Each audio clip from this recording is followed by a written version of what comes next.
गरुडगमन तव चरणकमलमिह मनसि लसतु मम नित्यम्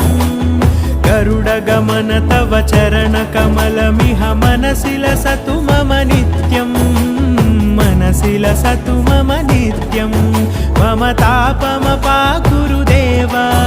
मम पापमपाकुरु देवा मम तापमपाकुरु देवा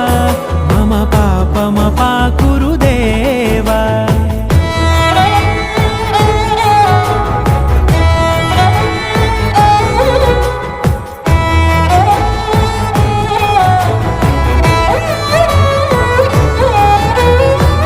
जनयन विधि नमुचिहरण मुख विबुध विनुत पद पद्मा